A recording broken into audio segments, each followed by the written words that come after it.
23rd, 1987. What you're about to sit through are some writings that I did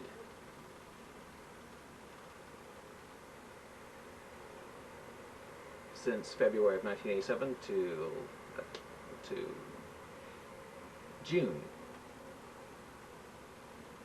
6th, 1987, and I hope you like them.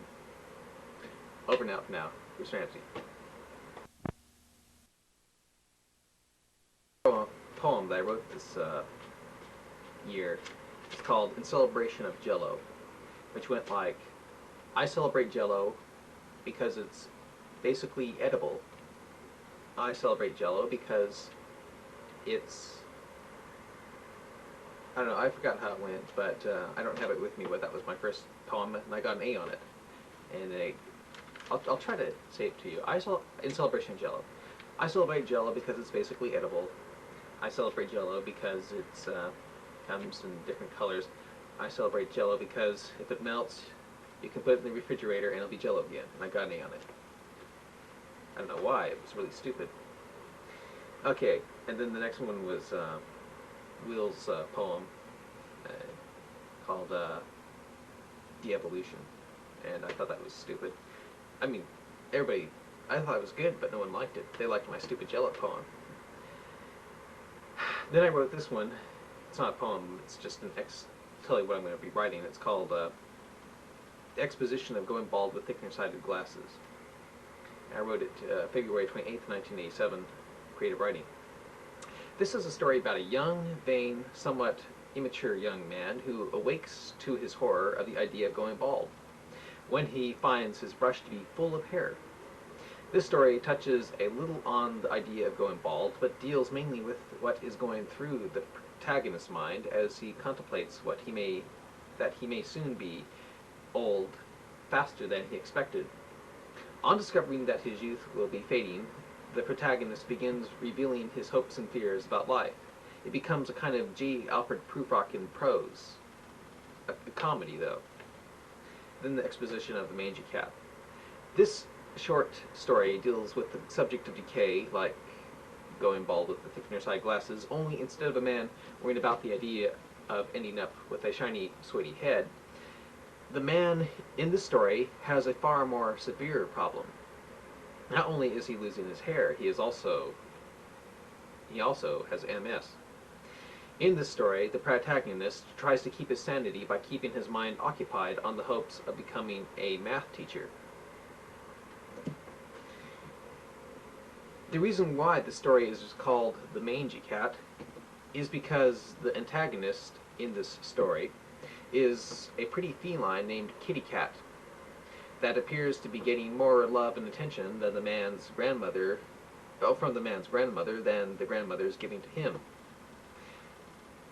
As the story progresses, the pretty feline cat begins to metamorphose into the horrible creature known as the mangy cat. The protagonist sees Kitty Cat as himself as time transforms the cat into the mangy cat. The thing is, the man is suffering from the paralyzing effects of MS and is angry and depressed at the world. And the now ugly cat, in its own decay, seems to him a reflection of himself. What makes the man antagonistic toward the cat is the cat's own acceptance of its own mortality.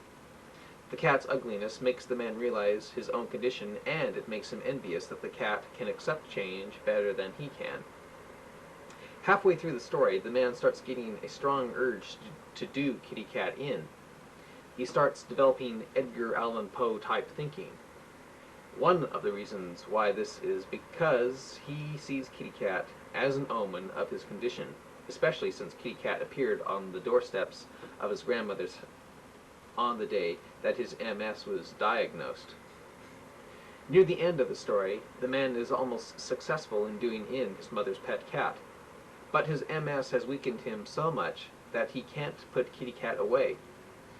The story then ends with the man actually telling the reader that he loves the mangy cat. After all, he begins to realize that his grandmother wasn't crazy for loving such a hideously ugly cat, but that one doesn't necessarily have to be beautiful and powerful to be loved.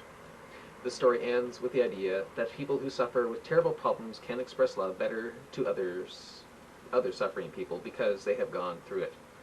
It's a comedy drama, kind of a black comedy.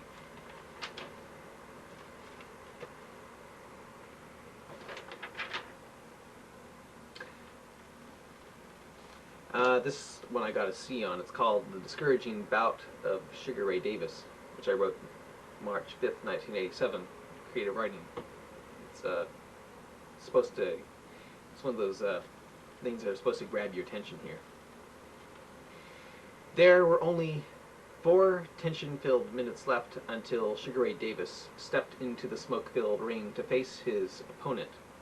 The talented, up-and-coming heavyweight prizefighter was so far unbeaten, winning 12 of his bouts by knockout. After this bout, it was almost certain that he would be going up against a top world contender for the world championship. Although Mr. Davis was very happy that his fighting talent had taken him as far as it did, he was depressed and saddened that his beloved dad was now watching his bout from a TV in a cancer ward. The cancer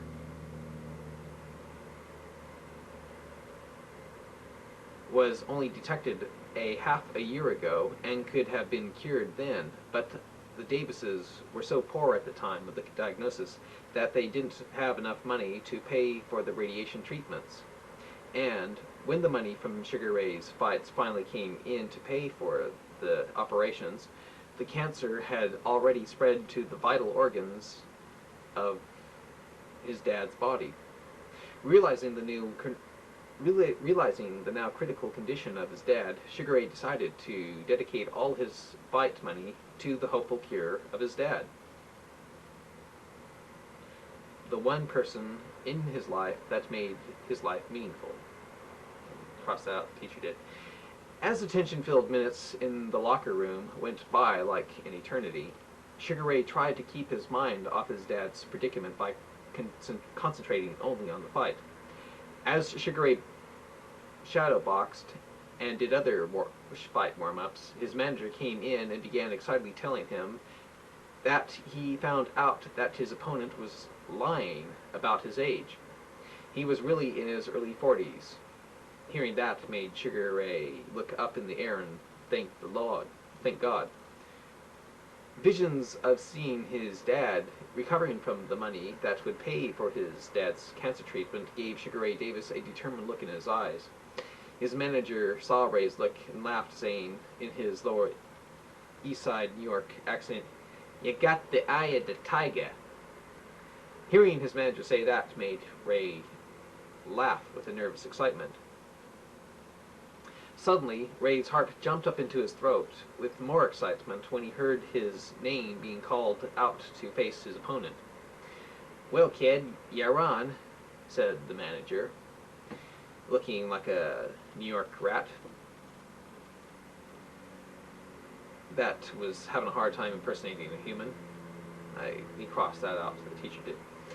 Davis and his manager walked out through the crowd of people who were now chanting his name, Davis, over and over again. Ray Davis smiled from all the affection. He was becoming very popular. The fact that he was an unbeaten nice guy who didn't like to torture his combatants by beating them to the point where they looked like blind, puffy, bloody-faced monsters, but instead always managed to quickly end the fight with a clean, somewhat humane knockout, made Sugar Ray Davis a very likable boxer. No, change him. He also didn't like to brag like his idol Ali. Sugar Ray liked viewing himself as a real Rocky Balboa. Davis climbed into the ring and waved at the cheering crowd. "Hi, Dad. Hi, Dad," he said to the live TV camera that was on him. He then said, "Hi, Mom." He went, "Hi, Mom," to the ceiling, due to the fact that his mom died from cancer 5 years earlier. "This here is for you, Dad." "This here is for you, Dad," he said to the camera again, in his native ghetto dialect. The realization that this was probably the last fight his dad would ever see him in caused Sugar Ray to fight back tears. "You're gonna do it, kid, you're gonna do it," said his manager with his head cocked to the side of his head as he shook his finger in Ray's face, like, "You're gonna do it, kid, you're gonna do it." Davis then heard the crowd respond differently to the arrival of his opponent. It wasn't long until Davis and the other modern-day gladiator were called into the middle of the ring for a last-minute briefing. In the middle of the briefing, Davis got a good look at his opponent's face and began to look about at the audience with uneasiness. When the two combatants were called over to their corners, Sugar Ray looked as though he had seen a ghost. "What's the matter, kid? He psych you out of something?" I can't fight him. I can't," said a frightened Sugar Ray Davis. I should start frightened for Sugar Ray. "What do you mean you can't?" shouted his angry manager. "That guy looked just like my dad. That guy looked just like my dad. My dad." Anyway, this will be continued later on here. This next thing I wrote was a poem called A Peak Experience, which I got a B on. I wrote it March 6, 1987. The rays of the setting sun shined beams of gold through my girlfriend's hair as we looked into our eyes, and laughed to see such a pretty sunset setting right below the colossal oak tree. The dark, wet dreariness of the little oak forest made an excellent place for our imaginations to run wild through. It was an enchanted forest to us young human earth creatures who were barely over the age of 2. All was quiet except for a distant train whistle and the song called Downtown coming from an open apartment window. We were young, innocent kids back then, playing like puppies in the grass. I wish I had the time and talent to describe to you the fantastic feeling I had with my little friend, as we challenged our bravery to see if we had the nerve to romp and play among the beautiful, enchanted dark trees, while the sun set so beautifully.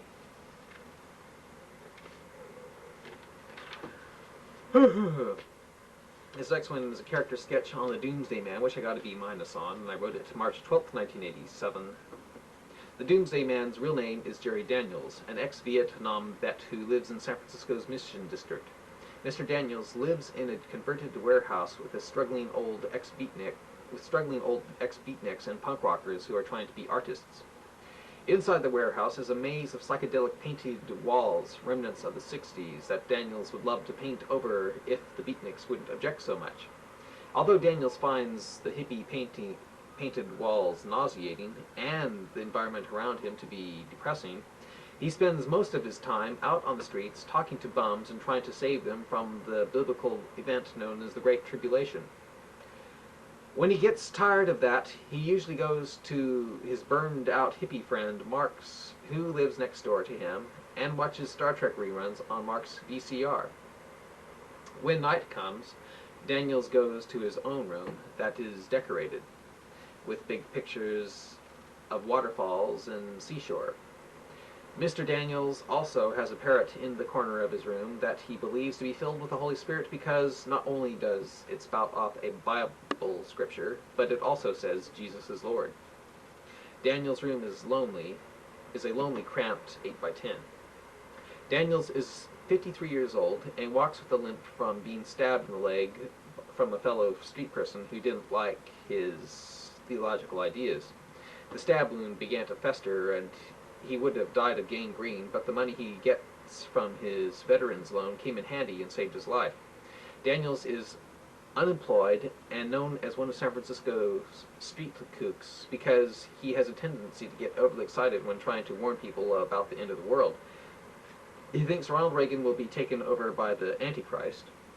that AIDS is one of the plagues of the biblical tribulation, and that the souls of true born-again Christians will be taken out of their bodies in the biblical event known as the rapture.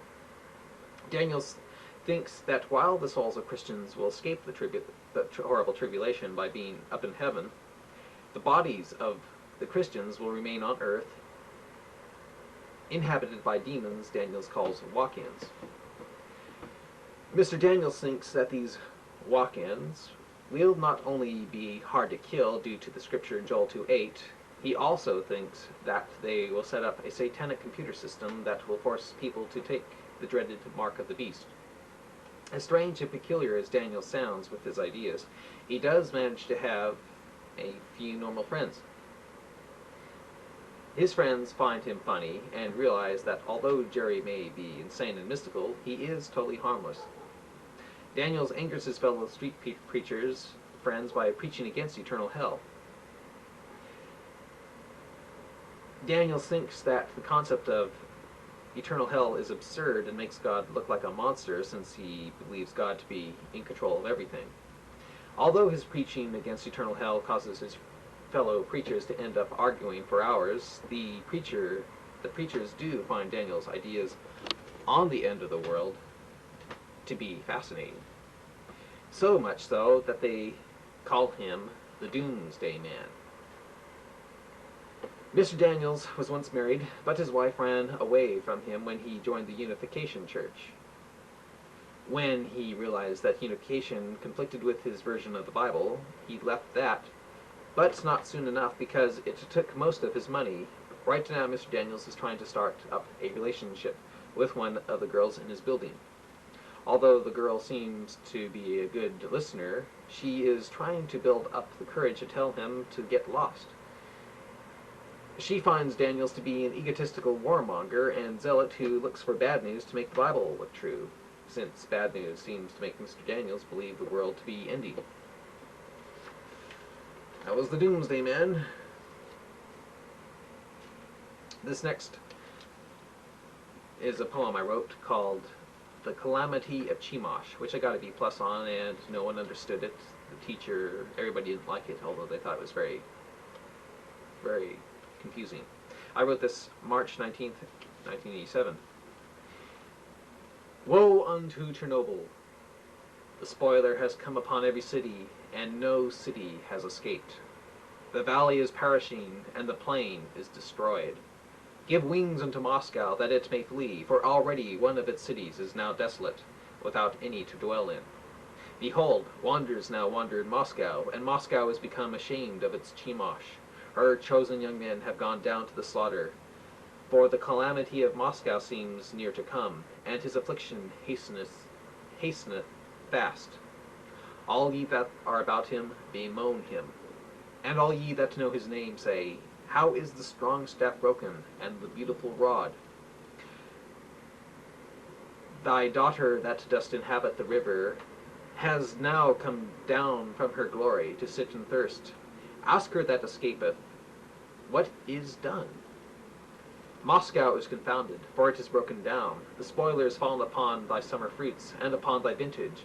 Joy and gladness are taken from the plentiful field, and from the land of Russia. Baldness and clipped beards, gashes on limbs. They wailed, saying, How is it broken down? How hath Moscow turned the back with shame? Moscow has become a horror to all them about him, for plants are over the seas. Woe be unto thee, O Moscow! The people of Chernobyl perish, for his daughters are taken captives, and his sons... Oh, wait. By the way, I'm going to have to tell you something about this poem. This poem is based totally on Jeremiah 48. If you read Jeremiah 48, it sounds like you're reading about this Chernobyl disaster. So I'm going to read it to you one more time and see what you think of it. This is out of the Bible. This poetry comes right out of Jeremiah 48, only instead of saying Chemosh, I put Chernobyl. The calamity of Chemosh. Woe unto Chernobyl! The spoiler has come upon every city, and no city has escaped. The valley is perishing, and the plain is destroyed. Give wings unto Moscow, that it may flee, for already one of its cities is now desolate, without any to dwell in. Behold, wanderers now wander in Moscow, and Moscow has become ashamed of its Chemosh. Her chosen young men have gone down to the slaughter, for the calamity of Moscow seems near to come, and his affliction hasteneth fast. All ye that are about him bemoan him, and all you that know his name say, How is the strong staff broken, and the beautiful rod? Thy daughter that dost inhabit the river has now come down from her glory to sit and thirst. Ask her that escapeth, what is done? The spoiler, Moscow, is confounded, for it is broken down. The spoiler is fallen upon thy summer fruits, and upon thy vintage. Joy and gladness are taken from the plentiful field, and from the land of Russia. Baldness and clipped beards, gashes on limbs. They wailed, saying, How is it broken down? How hath Moscow turned the back with shame? Moscow has become a horror to all them about him, for plants are over the seas. Woe be unto thee, O Moscow, the people of Chernobyl perish, for his sons are taken captives, and his daughters captives. O Moscow, thy God that thou didst burn incense to for the creation of thy thunderbolts hath turned his wrath on thee. Chemosh, the Moabite god of fire, also the Hebrew word for hearth. Hearth, the bottom of a blast furnace used to melt down metal. Anyway, that poem ends with hath turned his wrath on thee. That's not in the Bible, though. I just put that there because it sounded dramatic. I hope I didn't add there. This next poem I wrote is called The White Monster in the Sky, which I wrote March 19th, 1987. 10. The Star Trek crew walked in single file, waving and smiling their brave, happy smiles into an all-seeing eye that, to their unknowing, etched their images into tape that would be shown over and over again and again. 9.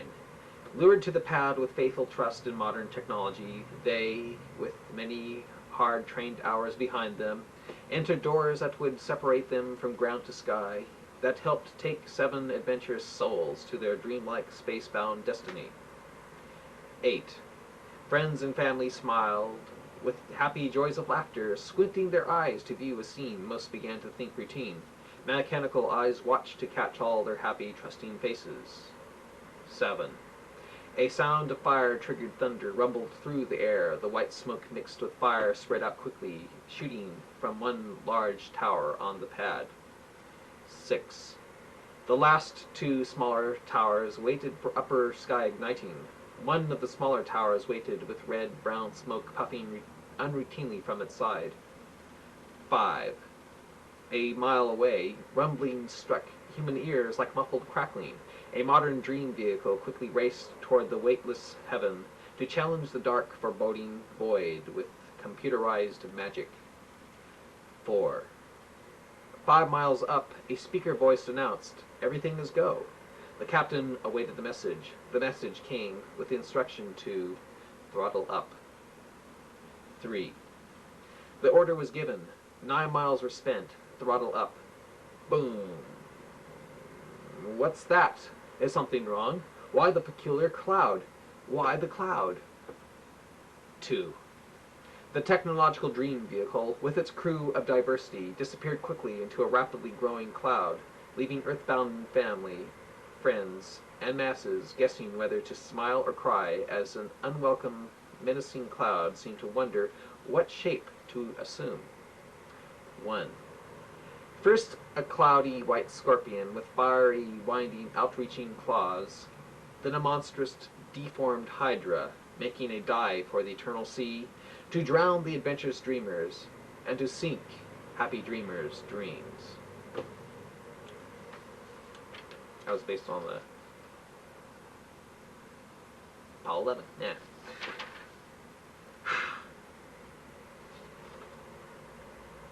This next story I'm about to read to you is called Remulan and Friends, based on a true story with my dad and this preacher. I wrote this March 27th, 1987. Inside a crowded stadium, people were watching a bizarre phenomena. Two people on a stage were using their minds to contact alien beings. What you are about to witness from my friend Chuck Lowry is the spirit Remulin speaking through him. Remulin is an ancient spirit from Alpha Centauri who wants to bring about goodwill to the inhabitants of Earth. Right now, you are seeing my assistant, Mr. Lowry, shaking his head about. There is no cause for alarm. He is not having a spastic fit. It is just Remulin taking over Mr. Lowry's body. See, the spastic movements have stopped, said Professor Watson to the awestruck crowd. Watson then saw some people in the audience panicking, causing him to shout, "Wait! You have nothing to be afraid of. Remulin is a friend." Haha, when I was young, I used to be afraid of the dark too. I am here, said Lowry, believed to be harboring the spirit called Remulin. Remulin has now taken control of Mr. Lowry's voice. This means he is now free to answer our questions. Would anyone in the audience like to ask our neighbor a question? Alpha Centauri is the closest star system to our solar system, so we are, in fact, neighbors. I would like to speak with this space cadet, said a skeptical young man in the audience, making people laugh off nervous laughter. Be my guest, said the face. Be my guest, said the face of Lowry, smiling with closed eyes. Be my guest. What do you do to have fun? Do you party or something? No, said Remulin. I attain most of my pleasure speaking through vessels like Mr. Lowry. Next question, asked Watson to the audience. A professor from the university sat up and asked, Remulin, if you are who you say you are, what is the meaning of life? Thank you. Remulin smiled, lifted his head with non-opening eyes, and said, to discover that you are God, and that you can do anything from the powers that you have within you. Isn't love important? Asked an old lady in the audience. Love is the most important element in the universe, and you can attain that love by reaching within yourself.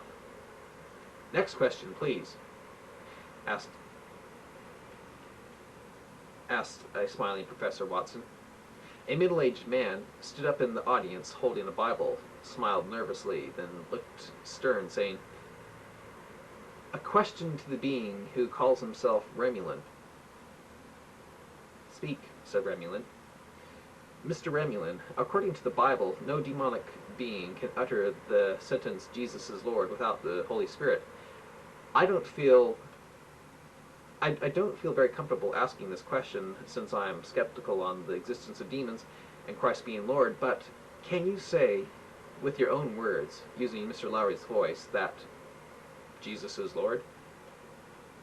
If you can, then I will know for sure that either Mr. Lowry is an excellent perpetrator of acting like someone he is not, or you are what you say you are, and therefore prove that demons don't exist, said the man, making the audience silent and causing Professor Watson to look about uneasily.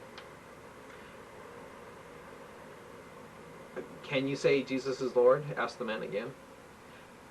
I fail to see how my saying a certain person's name would prove the existence of certain mythological beings. Would my saying Krishna or Buddha to being Lord cause one to react in such a manner as yours? I believe so. Can you say Jesus is Lord? The more you delay makes me that much more certain that you may in fact be a demonic being. I can say it. Then let me hear you, shouted the man with growing impatience. And of course, Remulin cannot say Jesus is Lord. Of course, that's not in there, but I think it's a little hairy. 2 weeks from now, best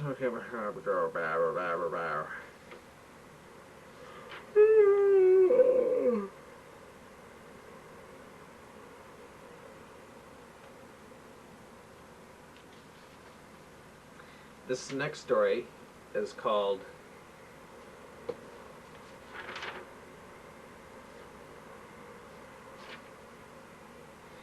No Exit in Reykjavik. I wrote this April 10th, 1987. The two leaders of the superpowers decided to get together and try again, for the millionth time, to see if they could stop the arms race. It was now the year 2003, and the world situation, as far as nuclear proliferation was concerned, was edging the world ever closer to a nuclear catastrophe. Or was it?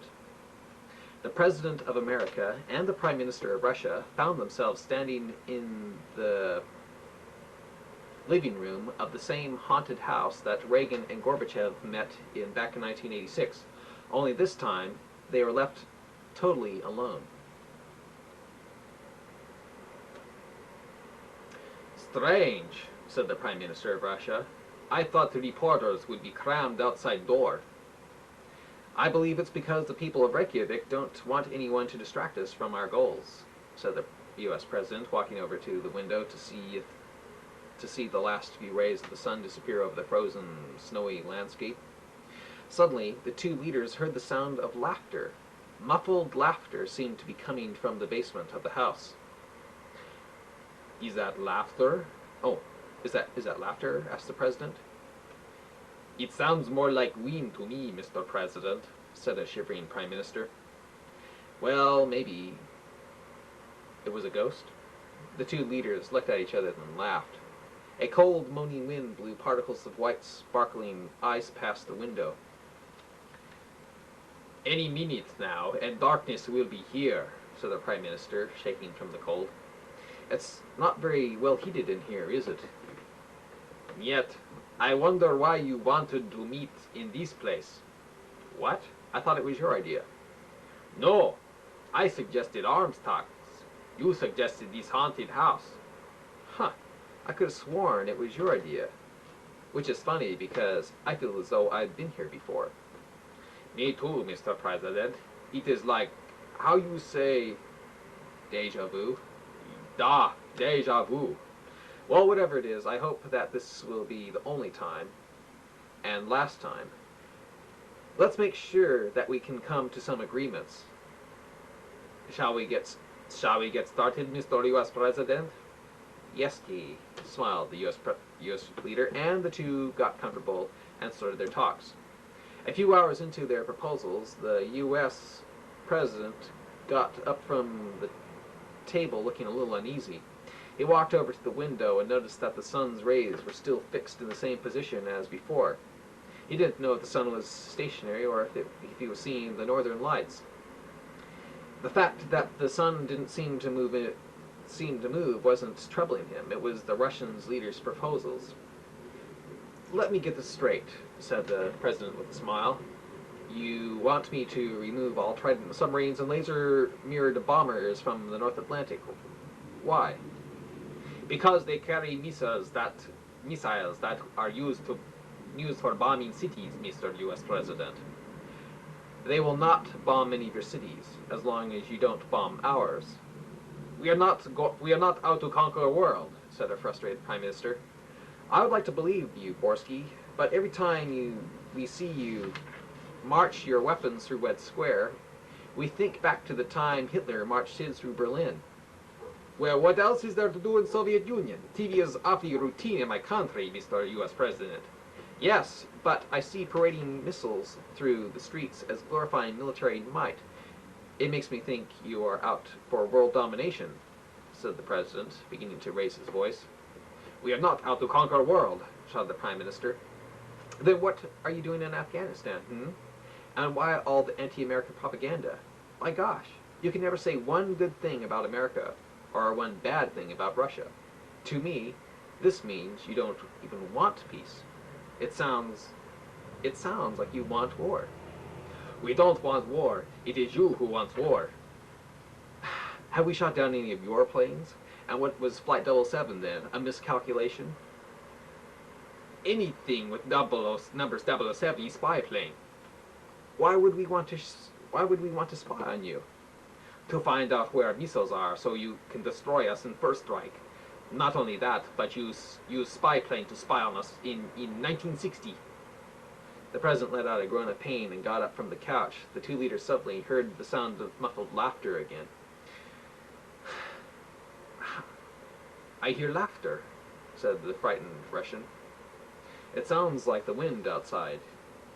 Is it laughter? Where you think is coming from? Hey, are you one of your boys spying on us? The sound of wind and laughter was heard again. Said the president. The wind must be blowing against something that is producing the sound of laughter. The president let out another groan of pain and began pacing back and forth as the Russian prime minister accused him of U.S. expansionism. Why can't we trust one another? Can't you see that I and America don't want war? Why you then move like why you then have movies like Rambo, cartoons like G.I. Joe?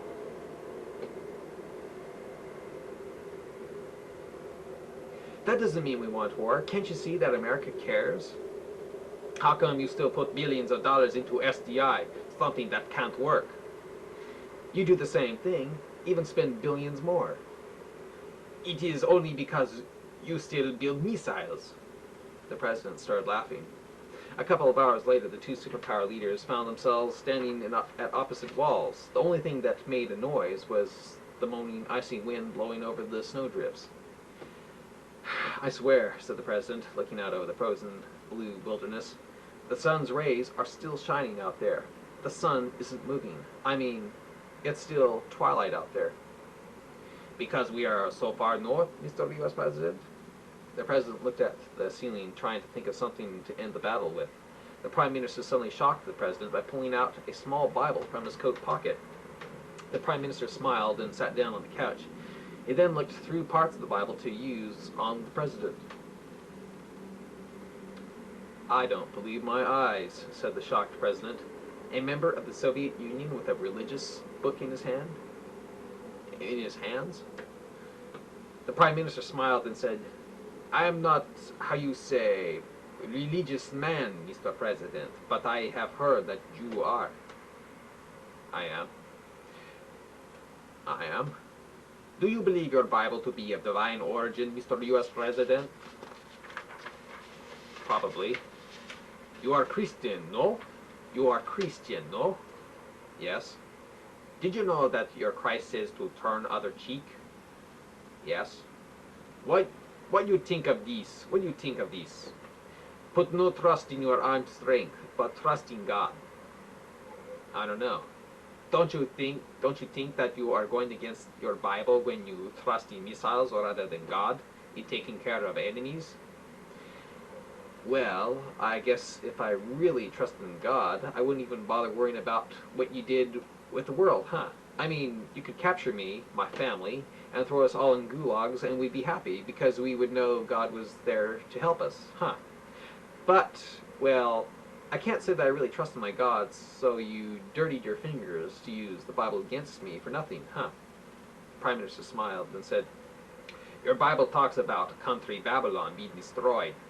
It sounds like a nuclear holocaust in some places. Funny thing about Babylon in Jeremiah. Jeremiah says that even though Babylon mounted up to heaven, spoilers came and destroyed it. To me, this book is talking about destruction of U.S. with its SDI system. Oh, are you trying to tell me that if we continue deploying research into SDI, it would give you the right to destroy us? What do you think of this? Is Obadiah 4. Though thou exalt thyself as the eagle, and though you set thy nest among the stars, thence will I bring thee down, saith the Lord. The U.S. President laughed and said, You think that this is talking about God bringing the U.S. down from the stars? Well, Soviet Union never put lunar lander called Eagle on moon. Read it to me again, demanded the president with a smile. Though thou exalt thyself as the eagle, and though thou set thy nest among the stars, thence will I bring thee down, smiled the prime minister. Hey, laughed the president, How do you know it's not talking about the Soviet Union? I mean, you are the ones who are building a space station out in orbit. You are the ones who are building a nest among the stars. The Prime Minister started ripping the Bible up, started quickly ripping the Bible up, then threw it into a wastebasket. It really can be translated any way you want, no? The President smiled and said, saying, you must really be desperate to even bother looking up Bible verses to help change my mind on SDI and nuclear arms. Look here, Borsky. I and the U.S. could never get rid of our weapons. As long as you keep on doing stupid things like holding Americans hostage in exchange for us to release Soviet spies, and as long as you make little toy bombs for children in Afghanistan that will blow off their little fingers, faces, and eyes, America will never be able to bargain with you. We will never be able to have meaningful talks. I mean, even if you released all your political prisoners from your gulags and let the Jews go free, we would always be thinking, hey, why is the evil empire acting nice all of a sudden? There must be some diabolical plan behind it. I mean, you've cried wolf too long, Mr. Borsky, lied too long, sneaked and spied too long for us to trust you. And I'd be lying if I could say that these talks of ours are going to improve U.S.-Soviet relations. And, well, I'm afraid to say this, but I think it's all your country's fault. No, screamed Borsky with insane anger. It is your fault. It is your fault. We have Afghanistan, but you had Vietnam, soon to be Nicaragua. Soon to be Nicaragua. Yes, screamed the President, soon to be Nicaragua, and only if you invade it like you did to Vietnam. How's that? Soviet Union will never bow to America. Why? Because it will bury us? Shouted the angry President. It is you who want to bury Soviet Union, shouted Borsky. No, it is you. No, it is you. No, it is you.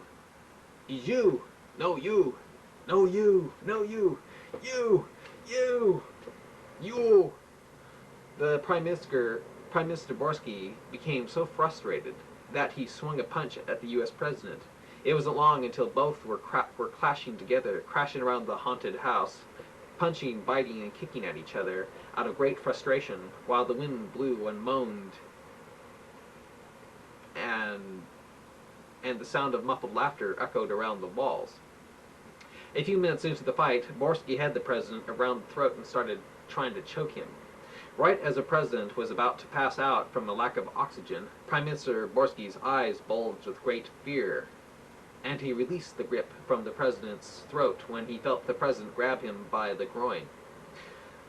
Go ahead, hissed the President angrily. Squeeze the life out of my throat. You want to kill me? Just try it. The more pressure you put around my throat, the more pressure I'll put around your you-know-whats. How's that, huh? You want me to squeeze them to the point of running egg yolk? Is that what you want, huh? No, no. Oh, please, Mr. U.S. President, said a sweating Borsky. You're going to be nice to me now, aren't you? Mr. President, I do anything you want. Just don't.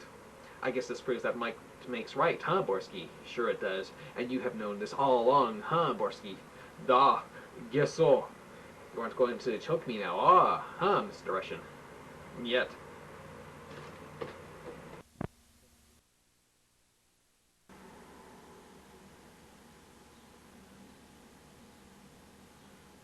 You aren't going to choke me now, huh, Mr. Russian?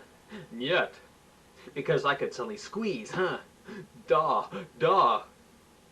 Yeah, da. You better believe, da. Suddenly, Borsky distracted the President by looking to the side, shouted, Ghost! When the President turned to see what Borsky suddenly looked at, Borsky grabbed him by the groin. Ha ha ha, laughed Borsky. You Americans will always lose grip of power to Soviet comrades over silliest things. No, shouted a frightened U.S. President. The Prime Minister Borsky smiled and said, You let go of me, I let go of you. You tightened on me, I tighten on you. And while this was going on, down under the basement of the haunted house, two horned beings with yellow glowing eyes started laughing again. One looked at the other one and asked, When do you think we should break the news to them that they are in hell? Oh, don't waste your breath. They have been doing this sort of thing since they pressed the button on each other back in 1993. And I don't think they'll ever find their way out. That's No Exit in Reykjavik. By the way, this is Bruce Ramsey. The date today is July 1st, 1984. No, 1987. That's it. And this next story I'm about to read to you is called... What is this next one? This is a poem called Lamenting Over Being Retarded, which I wrote April 23rd, 1987. Creative writing class at Friedlander. Okay, let's see what you think of it. Lamenting Over Being Retarded. Nazis in the classroom, hitting my goofy head with a broom. Why do they have to attack something so unthreatening as this shroom? I don't bother them. I don't threaten them. Why can't they just leave me alone? Am I really that different? Am I really so unbrilliant? And if I am, does it give them the right to spit loogies on me and yell scram? And if I am, yeah. Oh well, this is just, okay, I'm going to read this thing over again. I screwed up. Okay. The Nazis in the classroom, hitting my goofy head with a broom. Why do they have to attack something so unthreatening as this shroom? I don't bother them. I don't threaten them. Why can't they just leave me alone? Am I really that different? Am I really so unbrilliant? And if I am, does it give them the right to spit loogies on me and yell scram? Oh well, this is just life, I guess. Just the survival of the fittest, nothing less. So, maybe I can learn to accept nature's little lovelessness. A shroom is a fungus. This next story I wrote is probably the best, most powerful thing that I've written this year, called Now Shall Be Their Perplexity. It's a short story from a piece of the novel called, well, it's a piece of the novel, it's a piece of the novel called The Walk-Ins, and it's called Now Shall Be Their Perplexity.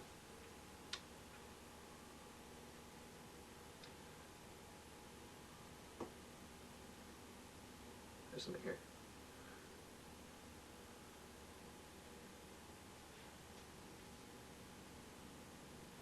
Okay. Now shall be their perplexity. This is adapted.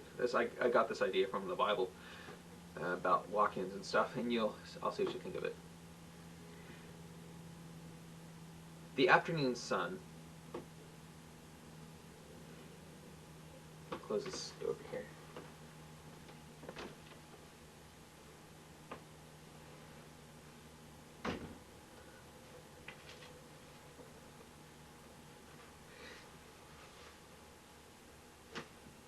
Okay, I'll try it now. The afternoon sun threw out intense midday heat as the Thompsons entered one long line to take an AIDS test, and many uncomfortable thoughts were going through Tony Thompson's mind. Sheila Thompson saw her husband brooding over the idea of the AIDS test being the mark of the beast, and began comforting him so he would go through with it. "Tony," said Sheila, "this is not what you think." What's bothering him?" asked an old lady to Sheila. Tony was going to tell the lady, but Sheila saw that he would make himself sound foolish and insane, so she answered for him, saying, "My husband is one of those who has a difficult time accepting change." "Well, sir, I don't see why you should be afraid to take this test. I mean, haha, they keep telling us on the air that the needles are clean," smiled the old lady. "That's not what I'm afraid of," said a nervous Tony Thompson.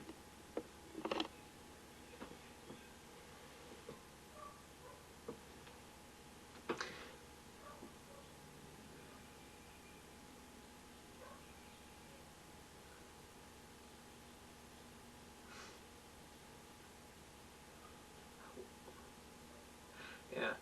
"Why? Are you afraid you will test positive for the AIDS virus?" asked the old lady again. Sheila looked up and turned away from Tony as Tony embarrassed her by telling the old lady that he thought the system of tattooing people to show others if they had the virus or not could be the biblical mark of the beast. "And you... and how did you come to this conclusion?" asked the old lady with a look of unease on her face. "Well," said Tony, feeling stupid, "the Bible says that there will come a time when no one will be able to buy or sell without receiving a mark on their right hand or forehead, and Tony's details were suddenly interrupted by the old lady's laughter. She asked, "And you think the test is it because they mark your right hand if you test negative for the virus?" "And they mark your forehead if you test positive, yes. And look, miss, the guards at the stores won't even let you in the doors if you don't have this magnetic tattoo to cause the box to beep." Tony's words caused the old lady to begin wondering about the new marking system. Two others who heard Tony talking began whispering to each other, saying how they had a bad feeling about it even before the man started comparing them to the ancient biblical writings. I don't care what in the hell this system is," shouted a worried woman in the line. "We need it. I mean, without it, how would we be able to recognize anyone who may be carrying this killer? My word, the damn virus can last 10 days outside the human body. We could all have AIDS now and not know it. We have to have this test. And we have to have identification marks to let us know who has it and who doesn't before we give it to our children." A man in the line peered angrily at Tony, saying, "Sir, it's people like you that are going to help this virus kill off the human race. We don't have a cure, and this marking system is the best way around to round up all those who are infected, and putting them in a place where they can't keep on spreading it to the population." A few minutes later, the people on the line had Tony practically convinced that the AIDS marking system was the best way to keep the spread of death, and that it wasn't some biblical prophecy come true. But the closer Tony came to the church doors, the place for marking and screening,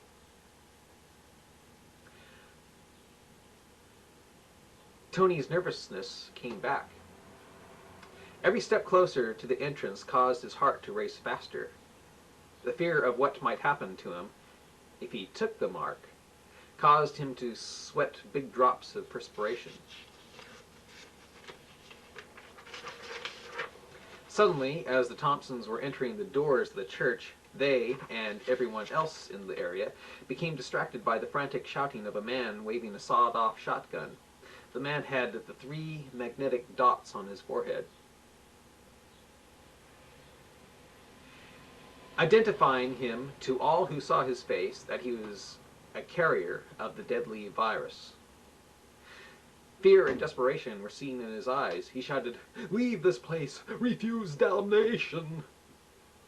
Everyone began to panic and run off in all directions. Tony and Sheila ducked down behind a car as the man ran up to an old man and shouted, "Get out of the city! The strangers now inhabit the sanctuaries of the Lord's house!" Suddenly, a squad car raced down the street and screeched to a halt. The man ran out of the street and stopped by the doorway of a bookstore. He pointed his gun at the 2 cops as they took cover behind their doors. In all the excitement, Tony forgot what the man had shouted.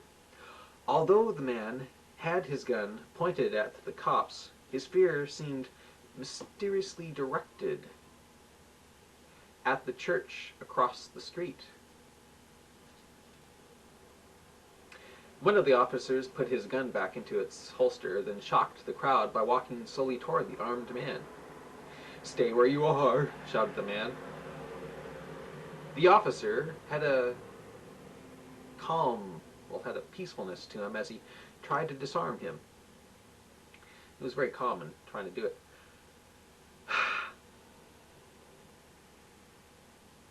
"I can't. I can't," whispered the man. "I can't. I have to warn them," he cried. "You need help, sir," said the officer. "You are suffering from the dementia. Please put down your gun. We can help you." "I have to warn them to refuse damnation," cried the man. The peacefulness of the officer's face began to quickly fade and be replaced with a bewildering rage. "Shut up," whispered the cop with building rage. The man's mysterious fear of the church became redirected at the officer when he realized that the officer's anger was a result of him trying to warn others about the marking system. "No, please," yelled the man with horror. "Not the police also." Suddenly, the officer cussed and swore. He actually went for his gun to shoot the man. "No!" yelled the man, blasting a hole in the side of the officer, spinning the officer out into the middle of the street. The people screamed when the man cried "no" again, getting the officer in the chest this time as the officer seemed to reach for his gun.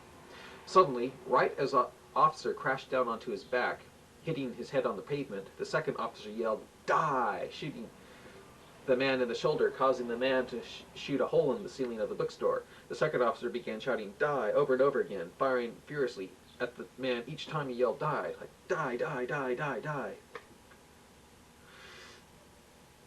"Good Lord!" yelled Tony when he saw the man get shot up quickly through the store's glass window.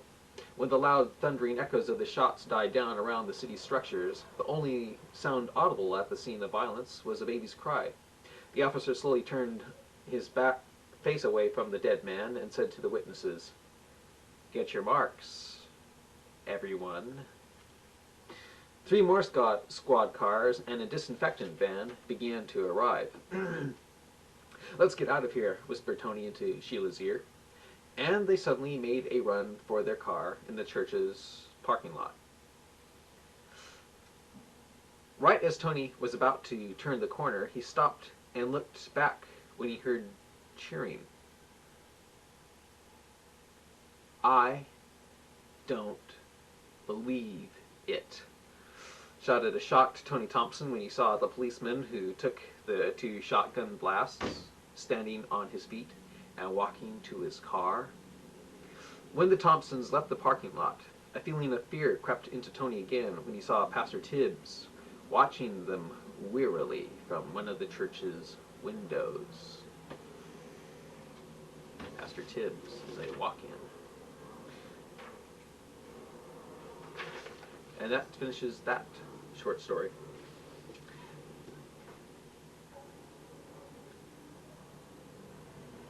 This next thing I'm about to read to you is a poem that I got an A- on called Rancho Psycho, which I wrote May 8th, 1987. I wrote Now Shall Be Their Perplexity May 4th, 1987. But this is Rancho Psycho.